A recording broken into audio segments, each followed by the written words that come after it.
Ayuda is justice, sabi ni, alam mo, Tita Banig, sa totoo lang, parang, paano, saan ako magsisimula dito kay, kasi when you talk about justice, ang kaakibat nun kasi fairness. Yeah. And when you seek for fairness and justice, ibig sabihin, merong imbalance sa fairness, di ba? Ano yung unfairness na ina-address ng ayuda? Ano yung injustices na ina-address ng ayuda, Martin, di ba? Tingin ko, ang ano dyan kasi ni Martin is that magkakaroon ka ng access sa pera, may pera ka. So, ibig sabihin, meron kang share ng wealth ng resources ng Pilipinas or something like that. Doon niya inaangkla siguro yung very, very shallow niya na definition ng justice na fair access sa government resources. Siguro ganun yung inaano niya. I think yun yung pinaghuhugutan niya ng justice eh. I-define muna natin yung injustice na nangyayari. Ang injustice na nangyayari, yung mga Pilipino, putang ina, nagtatrabaho, nagpapakakuba araw-araw, hindi nakakaipon dahil sa taas ng bilihin, hindi makapag-enjoy kasi walang pera, hindi makakain ng gusto nila. Araw-araw nagtitiis ang ordinaryong Pilipino para sa shitty life. Makahanap ng trabaho, alipin ng corporate world, alipin sa mga bills. Ngayon, pag binigyan mo sila ng ayuda, will it alleviate the suffering of the Filipino people? No, it's not. So, ayuda is never justice. Hindi yan justice. It answers for the meantime. Hindi yan ang hustisyang hinahanap ng mga Pilipino. Ang hustisyang hinahanap ng Pilipino, makapagtrabaho kami dito sa Pilipinas ng may dignidad. Kumita ng pera at doon sa perang kikitain namin, hindi kami mangangamba na pag nagkasakit kami, mamamatay kami sa kahirapan. Tangina, pag nagkasakit ka, that's the end. We are just one sickness away from poverty. Justice dyan. So pag binigyan mo ako ng 5,000 putang ina mo kang Martin ka, justice yon. Yung ayuda is ayuda justice. Is justice. Alam nyo, ganito yan. Ang ayuda, yung dole out, it is justice if it is in the framework of distributive justice. Do you know what distributive justice is? Ayan, graded recitation tayo ngayon. Okay, graded recitation tayo ngayon. Okay, Joey, what is distributive justice? This is political philosophy. Distributive justice is a concept in social and political philosophy that concerns the fair allocation of resources and benefits among individuals and groups in society. It addresses the question of how goods, wealth, opportunities, and privileges should be distributed to ensure fairness and equity. Okay. So, in the concept of equity yan. So, bibigyan mo yung tao ng something in order for them to actually have a good start with life. Kasi hindi naman tayo pare-pareho eh. We don't have equal starting point. Yung iba pinanganak ng mayaman, yung iba pinanganak mahirap. Yung iba pinanganak ng may different ability. Hindi ba? Yung iba matanda na, etc. So ngayon, yung distributive justice, so di ba yung wealth, it's being pulled by society in the form of taxes. Ngayon yung government, ang gagawin niya, yung wealth na yon, it will be redistributed in the form of services or cash. Oo nga. Okay. Tama, may discussion nga si John Rawls on distributive justice. Exactly. So alam nyo na, di ba, yan yung veil of ignorance. If you have a veil of ignorance, ano ang pinakamagandang arrangement ng society? Siyempre, unahin mo yung pinaka-disadvantage. Okay. Ganun yung kay John Rawls eh. Now, yung ayuda ba na sinasabi niya, pasok dun sa distributive justice? Hindi. Kasi the overall system is actually inefficient. Dahil ang nagbabayad ang bulk ng taxpayers mo ay middle class. Bakit yung middle class? Ibig sabihin, kumukuha ka ng pera sa middle class para i-distribute mo sa lower class. Is that fair? Hindi. Because the middle class is not the one that is actually generating disproportional wealth. Sino ang generating disproportional wealth? It is the upper class. So what do you do now? You tax now the upper class in order to distribute that wealth. Nakikita nyo ba na the upper class is being taxed more in order for their wealth to be distributed to the disadvantaged? No! Kanino kinukuha yung ipang-distribute? The middle class! Are you stupid? O bakit ngayon ito unfair? I-distribute mo in a form of ayuda sa lower class. Saan ngayon gagastusin ng lower class yung pera? Sinong makikinabang? It is the upper class. Why? Sa sila bibili ng goods and services. Eh di doon sa mga companies run by the upper class. So ginagawa ngayon dito sa Pilipinas, the middle class is being a tax. Sila pinamalaking tax base eh.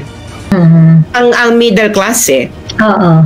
Both in terms of income tax and yung tax on consumption.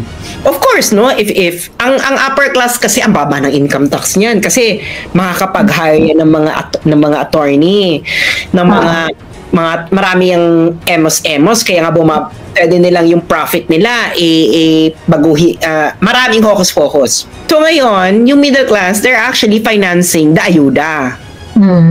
Is that distributive justice? Kasi yung premise rin ng distributive justice, dapat all people are coming from same starting point. Necessarily. It's not about right, it's about capabilities. Actually, participate in society. Ngayon, bakit in the form of cash mo ibibigay? Why don't you actually form it in terms of human capital?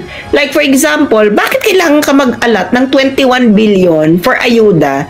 Eh kung mag-i-invest ka naman sa human capital, like for example, i-reinvest mo yan sa public schools. Pagagandahin mo yung public schools. I-reinvest mo yan sa infrastructure. I-reinvest mo yan sa lahat ng maigagamit ng public. That is a good distributive justice. Hindi, kay John Rawls pala kasi. Kay John Rawls kasi ang ideal eh. Kasi ang sabi ni John Rawls, each person have an equal right to a fully adequate scheme of equal basic liberties which should be compatible with similar liberties of all. So yun yung starting point ng kanyang distributive justice concept. Perhaps dun sa ibang application ng distributive justice, baka hindi yun yung foundation, baka capabilities. So hindi ka nga, kung ang pinakapunot ng distributive justice, ayaw mo ng concentration of wealth because concentration of wealth is actually bad for the economy. Nagigets ninyo? If wealth is concentrated on a very, very few people, then your economy will have a problem in the long run. Doon papasok na yung distributive justice. Kaya ka nga may taxation eh. Taxation is actually a principle of distributive justice. You tax the wealthy in order for the wealth to circulate. And you circulate in society in the form of services that will be accessible to the public who might not otherwise have access to it because they don't have the necessary wealth. Ngayon, ang tanong natin, meron bang is the wealthy being taxed in order for the concentration of wealth to lessen? No! So, sino ngayon na nagbabayad ng ayuda? It is the middle class. Tarantado ka ba? Walang justice dito. Walang justice. Walang justice sa ayuda. Ikaw na Martin Romualdez who belong to the upper class, ang ginagawa mo, you are milking the middle class and then you are getting the products of their labor and then pinamumut credit of it. Pinamumut mo sa mga mahirap para magbuka kang pogi ang upper class. Nakigets mo? Walang justice do. Tapos siya pa ang bida kasi siya yung mag-aabot. The upper class, he belongs to the upper. Nagigets na kung gano'ng katarantaduhan yung sistemang yun. Martin Romualdez belongs to the upper class. Martin Romualdez has a huge concentration of wealth. Nagkumukuha nga siya ng bribery. Hindi ba? Ngayon, i-etos-esosin nyo kayo na ayuda is justice. Baka hindi yan justice. Para maging justice yan, dapat yung concentration ng wealth in the upper class, dapat i-break mo yon. Pag hindi mo binibreak mo yon, saan ka ngayon kumukuha ng pang-ayuda? O di sa middle. Or at least i-define niya na lang muna, kasi kung kunwari sinasabi niya ayuda is justice, ano yung injustices na ina-address ng ayuda, 'di ba? Na kapag ka na-receive mo yung ayuda, you Magkakaroon ng justice. Oo, 'di ba? Ano yung unfairness na ina-address natin, yung injustice na ina-address. Hindi alam mo kung bakit ganyan si Martin. Kasi the Filipino people do not actually know how distributive justice works because they don't live in that kind of system. I know that because I live in China, which is a socialist country, which is actually distributive justice. Probably has the best distributive justice mechanism. Well, actually, it's not the best. The best actually is Scandinavia. Kaya mataas ang tax sa Scandinavia, girl. Ba't sa China ba? Maliit lang dito. Yun na naman na kanilang na the wealthy, ang tax progression nila dito from 0 to I think 35. So if you're wealthy, you're gonna be yung highest, oo. Oh, you're gonna be taxed more. Ganyan. So it's actually very complicated. 35 na ang highest? 35 na? I think 35. I can't, it's just on top of my head. Pero meron ditong zero tax. Kaya nga mababa ang tax base nila dito eh. Kasi karamihan ng tao dito hindi nagbabayad ng tax. Kasi nga, pasok sila dun sa 0%. Oo, kasi nga hindi pa ganun kadami ang wealthy. Ang government revenue ng China mostly derived from rent ng lupa. Hindi ba yun sas reflective doon sa efficiency ng distribution ng resources, kasi if they're not taxing if large part of the population will belong doon sa hindi nagbabayad ng tax, and yet they would still have good infrastructure. Like access to good infrastructure, access to education, healthcare, and things like that. Actually, mas complicated dyan kasi China is not operating solely on distributive justice principle. It's also operating on merit-based justice. Their education system is merit-based. Kaya nga may examination. That's how they distribute opportunities according to merit. According to merit na hanggang dyan ka lang. So, wala naman kasi 100% na distributive justice, girl. Walang no society could ever survive like this. Kasi ano yan, kahit hindi ka merited sa kanya, makaka-receive ka. Ano ka? Yeah, kasi di ba yung France, di ba yung kanilang healthcare, yung social security nila na for the longest time ina-admire ng maraming bansa.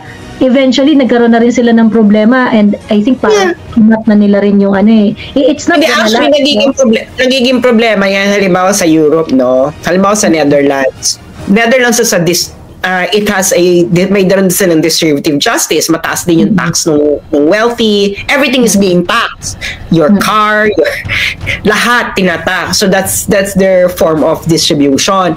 Ngayon bumabalik sa iyo yung nadidistribute sa iyo. Halimbawa, meron kaming unemployment benefits, pero the ayuda, girl, is taxable. So, kahit tumatanggap ka ng ayuda, it's taxable. Magbayad ka pa rin. Yes. The employment benefits is actually taxable. Taxable income yun. Ito, girl, hindi nga siya taxable income. Binigay mo na lang siya na. There is successful distributive justice, but you have to combine it with others. No, there is no. I live in Netherlands. There's distributive justice in the Netherlands. So, pinagsasabi nyo. Scandinavia has distributive justice. Ginayanitan ba yung ayuda is justice sa European Band Aid to Hindi ganun yun. Magkaiba yan. That's not the same principle. Diyos ko naman. Huwag nga kayong sasabat na hindi nyo alam yung pinagsasabi ninyo. Hindi.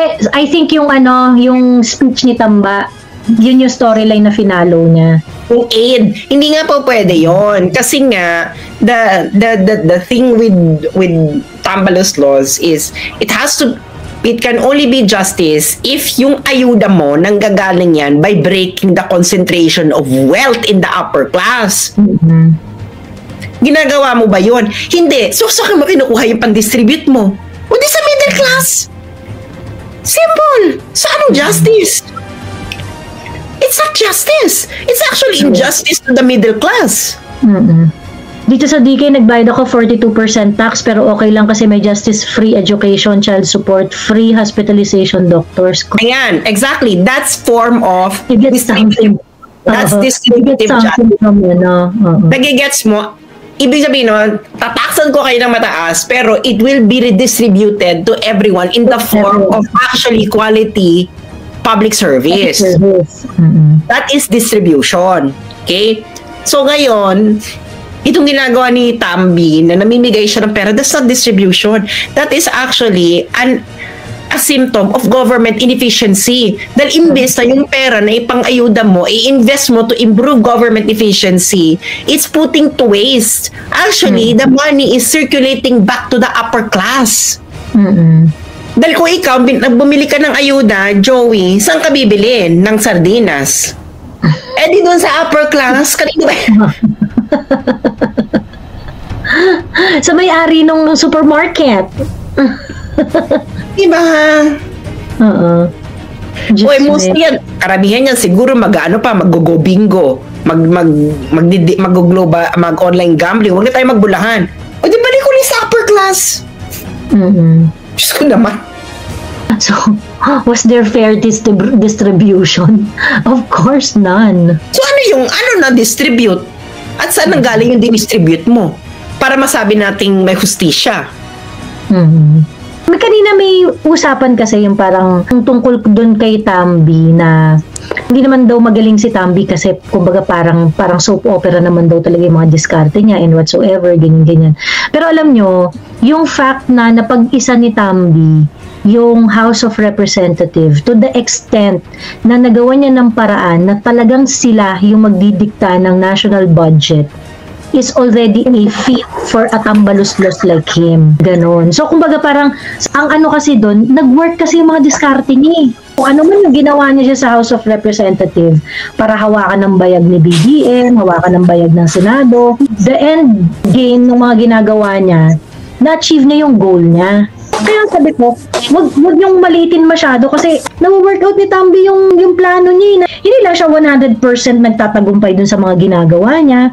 Pero, tingnan mo, yung PI, di ba? Kung hindi yun naawat, ipupush niya yun ng sagad eh. AKAP, biruin mo, kinontra na ng mga nasa Senado, na ipush pa rin niya sa budget. I mean, unfortunately, kung ano yung gusto ni Tambi, nahanapan niya ng paraan. And of course, syempre, nagagawa niya yun dahil, yun nga, dahil meron siyang kapangyarihan at pera. But there are many other House Speakers na hindi naman umabot dun sa ganyan eh, di ba?